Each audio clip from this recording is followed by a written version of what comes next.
for this event? Of course, meron kasi kaming page. Pagkaisang sabi ko lang, nandito lahat sila.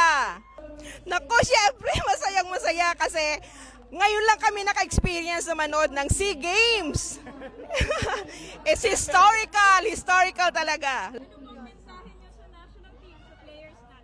Okay, so good luck, of course, more blessings, unity, courage, confidence. Pilipinas!